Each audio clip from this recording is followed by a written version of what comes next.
施工计划跟排班表。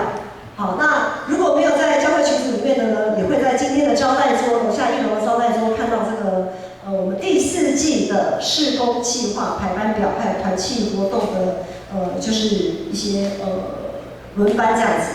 好，那在这个季表里面呢，我不晓得大家有没有去注意去看2021这个数字已经跑出来了。好，我们今年很快就要过去了。这个看起来好像是每个礼拜、每一个礼拜、每一个月、每一季，每一年好像都差不多的这样的计划的过程当中呢，我不知道大家在今年有没有感觉到自己的信仰有一些提升。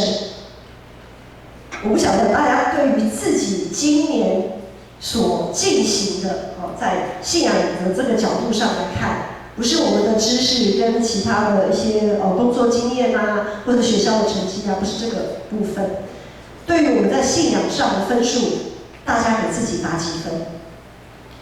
上个礼拜我们有谈到大卫他要将约柜运进耶路撒冷，可是呢，一不小心，一个利未人乌撒就被击杀。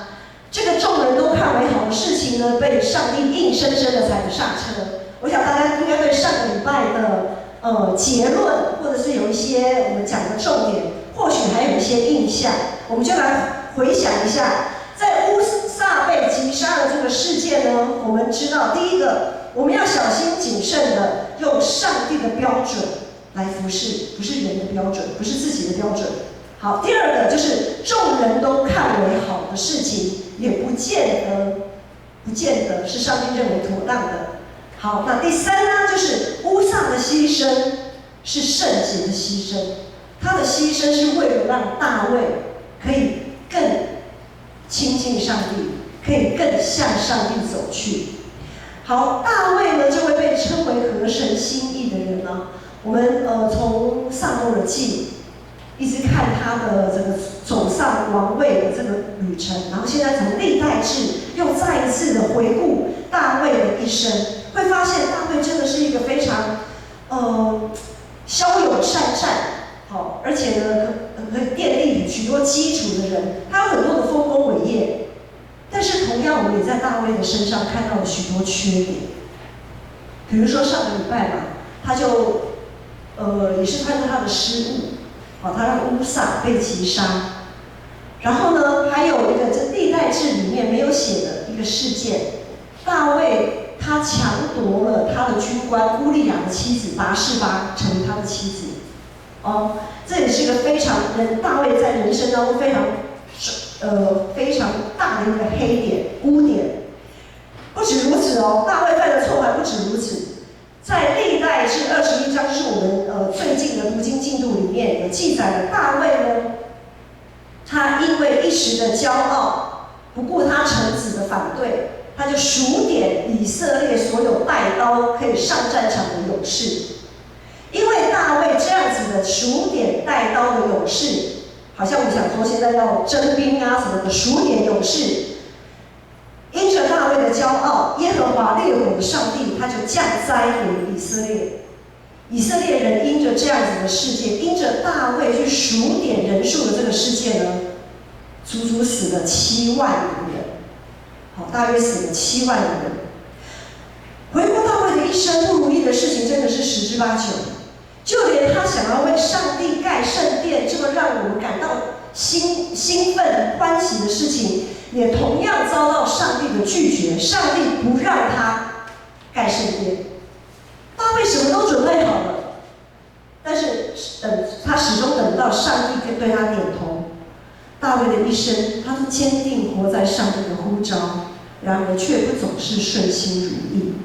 那我们呢？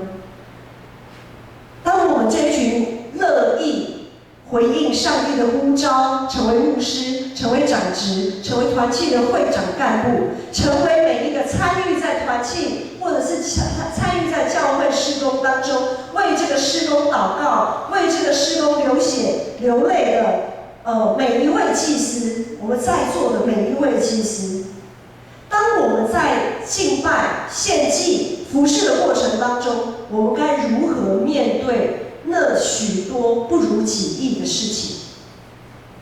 如果尽心尽性尽意，我们刚才都有攻读新的诫命。如果尽心尽性尽意服侍上帝、爱上帝和彼此相爱是一件那么容易做到的事，耶稣何必白费唇舌？耶稣既然下了这个命令，就代表这件事情真的很不容易做到。因为当我们尽心尽性尽意、卯足全力挖空心思，使出浑身解数要服侍上帝的时候，我们很容易忘记一件事情，我们很容易忘记彼此相爱，我们很容易忘记要接纳彼此的错误、彼此的失误。很多时候，当我们尽力去做的时候，都想要做到最好。但是，除了我们刚才会忽略的，还有一些事情，就是有些事情不见得上帝不见得要你来做，有些事情上帝他反而是说，这件事情我不给你做，我要给那个人做。就像他不让大卫替他盖圣殿，他就是要让所罗门替他盖圣殿。好，他就是要让那个所罗门在大卫眼里那个还软弱的小孩子，他就是要把这个盖圣殿这件事情交给所罗门。在大卫的眼中，他作何感想？那个小孩子，你把圣殿，我什么都可以准备好啊，我什么都可以做，我一路走来，我这么的有成就，我这么的有经验，我这么的爱上帝爱你，为什么我不能替你盖圣殿，还要交给那个乳臭未干的小子所罗门？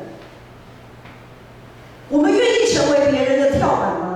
我们愿意把最后的临门一脚给别人吗？在团体性的球赛里面，我们这边华语堂大家都年轻哈，然后今天下午也有篮球比赛，比如说像篮球赛或者是足球赛，我常常也会在足球赛、篮球赛看到一些画面。当然，每一个球员他都有属于自己非常优秀的个人球技那个技巧，但是一场好看的团体球赛，我想大家都喜欢看球赛都知道。如果每个人都只强调个人技巧，大家都打自己、打开心的，这样的球赛有好看吗？一个人持球，无论是篮球、足球，一个人从头到尾都是他在拿球，然后自己上来，哇，那么帅，跟 Jordan 一样。Jordan 他也不打独角戏的。除了本身自己要有具备优良的专业技巧，我们最爱看球赛的地方，就是在不经意的时候，他把这个球 pass 给别人，让别人上篮得分，或者是 pass 给别人顶球啊。足球来讲，就把球顶给前面的人，然后让门框前面的人球就是自己的队员可以进球，可以得分。这个时候我们都会哇这样的整个欢呼起来，哇这个 pass 真的打得太好了，太赞了。但是有些时候我们在教会好像不是如此，有些时候我们会对于彼此的失误或错误会记得很清楚。这一次他这个事情他做得不好，我下次我不要再给他做了。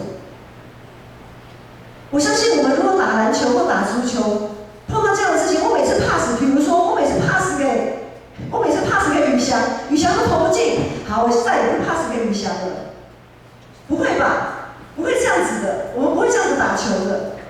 可是我们在教会区往往会这个样子，我们对别人的失误跟错误记得很清楚，然后就下次再也不交给他做了，我也不要再跟他同工了，他总是扯我后腿。然后呢，我们在教会有的时候，我们也不习惯做球给别人打，我们喜欢别人能看到自己的成就。特别我们也有时候，有些人会很害怕别人会忘记我做过些什么。就像大卫，他最后还是坚持要数点人数，就是不要让人家忘记他。看我打了这么多场胜战，我这么多的勇士跟着我。我这一群同工多优秀啊！你看，意思是你们都没有，只有我厉害。每当团契会长要改选的时候，就表示今年的教会事工即将结束，告一段落。在最后这个冲刺的阶段，冲刺什么啊？刚才故事一开始说我们怎么样给自己的信仰打分数。过去这一年我们要好好回想，每年到了年尾，我们要回想这一年我们如何从跌跌撞撞的阴霾当中走出来。走出来了吗？我们要问自己，我们有走出我们心里的那个阴霾吗？我们该如何努力，才可以让今年有一个好的 ending， 然后让明年有一个好的开始？希伯来书12章第5节这里说，上帝说：“我儿啊，你不可轻看主的管教，被他责备的时候，也不要灰心。主所爱的人，主必管教。”在大卫的故事里，我们知道，由于上帝的介入，大卫他才可以调整自己的失误，看到自己的责任，然后最终他就还是把约柜迎进了耶路撒冷，成功的完成了他心头的那个他想要做的事情。再来也由于上帝的介入，大卫他可以调整自己的自负跟骄傲，谦卑自己。他在数点人数这件事情上面，他诚心的接受上帝给他的惩罚。第三，由于上帝的介入，大卫他可以调整自己的心态，在建造圣殿的这件事情上面，他愿意成全别人。虽然那是他的儿子，他愿意成全别人，为继任者预备万事。大卫没有因为被上帝拒绝为他盖圣殿，他就发脾气。很多时候我们也会这样子，好啊，上帝不让我做，那我就不要做了，我什么都不要做，对不对？不做拉倒，我什么都不要做，别人厉害都给他做。可是大卫不这样想，当大卫被上帝拒于门外拒绝的时候，他仍然在为建造圣殿这件事情来预备。他仍然继续做他可以做的事情。在历代志上23章，从这一章开始，一直到26章，都一直在讲祭司利未人的排班服事。大卫数点那些能上战场的人，不得上帝的喜悦。但是当大卫在数点祭司利未人，他是为了要服侍圣洁的上帝。当大卫在为这些祭司利未人，不论是在至圣所的排班，还是在内院外院各地方的排班，在23到26章都有提到，大卫在为圣殿盖好以后，他做了许多的预备。虽然不是由他盖圣殿，大卫跟我们一样，都是个有限的罪人。有限的罪人要参与圣洁上帝的计划，一定会被调整，一定会被调整。问题是我们愿不愿意被调整，还是我们总是想要选择自己喜欢做、想要做的，就像大卫这样子。希伯来书4章15节到16节说，耶稣基督并非不能体贴我们的软弱，他也在各方面受试探，跟我们一样。但他并没有犯罪，所以我们只管坦然无惧的来到他施恩的宝座前，为要得连续蒙恩惠，做随时的帮助。所谓一朝被蛇咬，10年怕草绳，我们会很本能的规避一些我们过去让我们不舒服、不愉快或生气、不顺心的事情。大卫在他所犯的错误当中，不论是拔示巴的事件，还是乌撒的牺牲，或是因着骄傲数点人数等等的，当大卫面对这些失败的时候，他没有选择逃避，他选择继续依靠上帝，战胜自己的欲望跟羞愧，重振旗鼓。当我们在看圣经的时候，翻过去好像很简单，哦，大卫犯错了，哦，大卫悔改了，哦，大卫继续服侍上帝，好像很简单，其实一点都不简单嘞。我们都很怕我们有的踩到地雷啊，有的时候我们都说啊，我们要小心，不要踩到某人的地雷。为什么会有地雷啊？那就是过去的痛苦没有解决掉，才有地雷嘛。弟兄姐妹，我们身上有许多的地雷，有的时候可能连我们自己都不知道。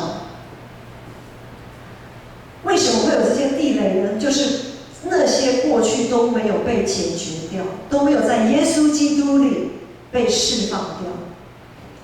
所以大卫这么做，他一点都不简单。在教会的历史中，常会碰到一些难以避免的冲突发生，让某些事工会遇到阻碍，或者是因着同工之间的意见不合，然后就有一些弟兄姐妹可能就会离开教会。我们所应该做的，在这样子，特别在这样子不如己意的时刻里面，我们所应该做的就是像大卫一样，紧紧依靠上帝，更加的亲近他，走向上帝，调整自己，而不是四处抱怨，一再的让自己陷入在自己的欲望跟骄傲当中。因为当我们四处抱怨，就是陷入在不顺服的罪里面。上帝是烈火，当我们成为祭司，站在上帝的面前，难免会被圣洁的火焰来灼伤。我们会有软弱，我们会有失误，我们会有失败。但基督徒的苦难，往往都是被自己的私欲所牵引出来的。我们被自己的私欲牵引，我们无法顺服上帝。上帝要我做的，我不去做；上帝不要我做的，我非要去做。然后就在那边跟上帝 argue， 跟同工 argue， 我们始终无法走出自己想要掌权的那一个罪里面。然后呢，我们就不相信上帝，就产生一种跟上帝有距离的那种痛苦。但是这些痛苦就好像大卫所受的，他所受的苦难与伤痕，那绝对不是羞辱跟失败，那是我们必须要经过的道路。在我们服侍上帝的这个过程当中，每一个人都会经历过跟上帝拉扯的痛苦。这个痛苦是必须的，因为经历过这样的痛苦，我们才可以跟耶稣一样从死里复活。没有拆毁就没有重建，没有死亡就没有复活。我们是不是可以治死那个骄傲的老我？我们必须要在跌倒的地方依靠上帝重新出发。大卫他做得到，我们依靠圣灵的人更应该做得到啊！我们依靠圣灵的人更应该要做得到。因着耶稣的复活，没有任何权势可以控诉我们、捆绑我们，没有任何的权势可以论断我们是一个失败跟无可救药的人。期许自己能够在事工上尽心尽性尽意来服侍上帝，做到完美，虽然是对上帝该有的态度，但是真的要小心。要求完美不犯错，本身就是今生的骄傲。要求完美不犯错的本身，它就是一个今生的骄傲。就好像我们要跟亚当夏娃一样，跟上帝站在一个同等的位置，我们是完全的、完美的、不会犯错的位置。我们真的要常常在尽心尽性尽力服侍上帝的时候，要小心自己。小心自己心里那个黑暗的声音，就像我们今天早上的诗歌讲，灰暗之处主要照亮。往往我们内心是最灰暗的那个地方，不是世界，是我们的内心。因为世界也是由我们人类种种的欲望才形成了这个世界。不要让这个骄傲一直在我们的心里扣门，不要让这个骄傲在我们的心里扣门。我们不要期许自己是一个不会犯错的人，而是要期许自己是一个即使失败、即使错误，像大卫那样子的污点这么大的人，就算你有这么大的污点，也可以靠着耶稣基督重新出发，也可以靠着耶稣基督重新出发。在团契会长改选的这个时刻，有的时候我们会觉得好像要谦虚一点，我们四处走避。有的人会每次到了团契会长改选，不要选我，不要选我啊，怎样的。牧师要说，如果有这样子的情形，这种纷纷走避、逃避的氛围，对教会是一个非常大的杀伤力。因为这样子的氛围，无非是暗示大家说我们不要跟大卫一样啊，我们要要那样服侍上帝，不要跟上帝靠那么近，免得怎么样被击杀了都不知道。好，不知者无罪嘛。我没有越靠近上帝，我就越安全，好像是这样子。我们会营造出这样的氛围。再来，我们会营造出另外一种氛围是什么呢？就是我现在已经很忙了，我没有办法了。意思是说，我的服事都是靠着我自己的才情能力，而不是依靠耶和华的灵。我们要依靠的是耶和华的灵，方能成事，不是吗？我们所做的服事，我们的工作，我们的情感，我们的婚姻，我们的家庭，我们都是要依靠上帝，不是依靠自己。如果我们都依靠自己，那我信这个要干什么？越服事越甘甜，是因为能够跟上帝更亲近。越服事越甘甜，绝对不是因为我得了许多的掌声，哇，我享受在那个掌声里面，不是的。大卫相信上帝，顺服上帝，他从来没有为自己的失误、失败找借口。在历代志上面，我们从23章到26章看到许许多多祭司利未人的排班，也好像我们现在看的这个团契服事表里面所有的排班，当然还有很多的排班是不在这个服事表里面的。我不晓得当我们在读这一些经文段落的时候，你们有没有看到自己的身影？透过圣灵，我们跨越时间、空间的限制，我们承接了这一群以色列百姓，承接了这一群祭司利未人，然后我们承接了这样子敬拜上帝、服侍上帝的工作。我们所受的、面对的困难，不会比他们来得大。要想想，历代志的读者，牧师在提醒大家，历代志的读者是一群什么样子的人？百废待举、荒凉，连圣殿都看不到，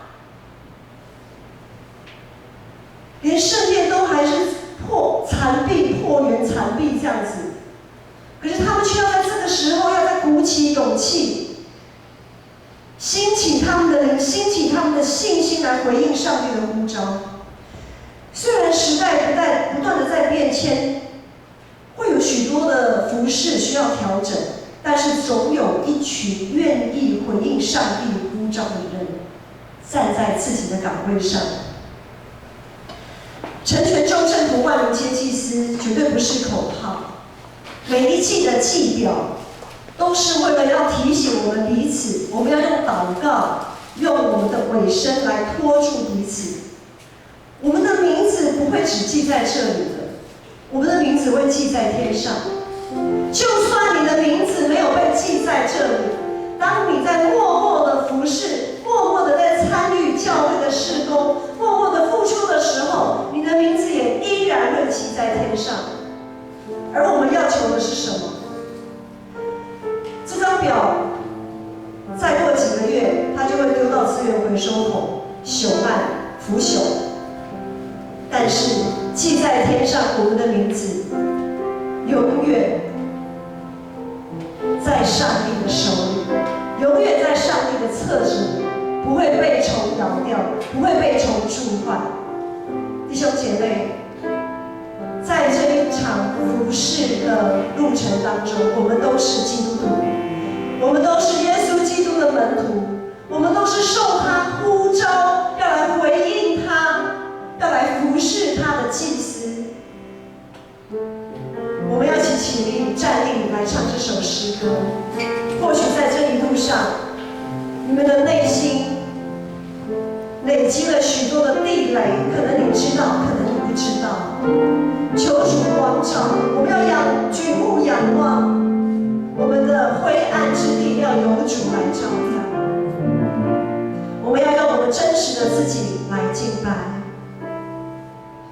举目仰望，灰暗之地你照亮，尊荣君王，你认得我的模样，亲爱救主，渴慕你来到身旁，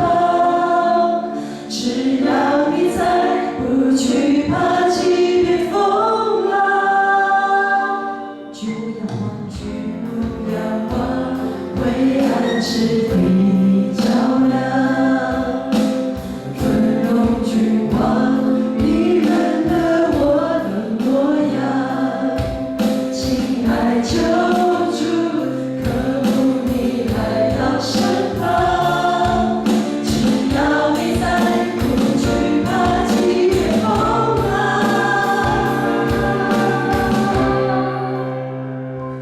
主耶稣，生命全然地人在你。主耶稣，我必安所平安在你。主耶稣，战胜一切，荣耀归你。主耶稣，主耶稣，我生命，我的力量。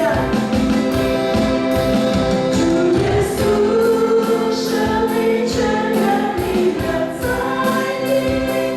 主耶稣，我必安所平安在你。主耶稣，战胜一切，荣耀归你。弟兄姐妹，我们要在上帝的面前来祷告。只有主能够照亮我们心中的那个地雷。或许我们有好几个地雷，但是只有上帝，只有我们的耶稣能够帮助你们把心里的那个地雷给铲除、给挪开，好叫我们可以心灵诚实的，不再有任何的惧怕，到上帝施恩的宝座前跟他求恩惠。或许你现在你的心很累，或许你曾经接受过别人的指责，你受伤；或许在这条服侍的道路上，你觉得你许多的委屈，把那些都挪开吧，因为我们在上帝的面前是这么的宝贵，我们在耶稣基督的手里是这么的宝贵。他知道我们的软弱，他会赐给你力量，他会赐给你平安，他会帮助你战胜一切，好叫我们可以将一切的荣耀都归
望你认得我的模样。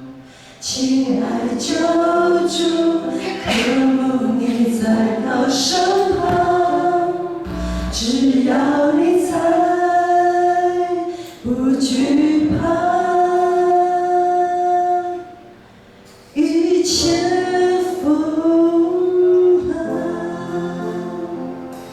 爱我的父神，我感谢你，主啊，谢谢你的接纳，谢谢你的怜悯，感谢你的慈爱，让我们可以在这一个戴着面具的时代，我们可以在你面前敞开，我们可以卸下自己的面具，卸下自己的心防，铲除自己的地雷，单单的要与你面对面。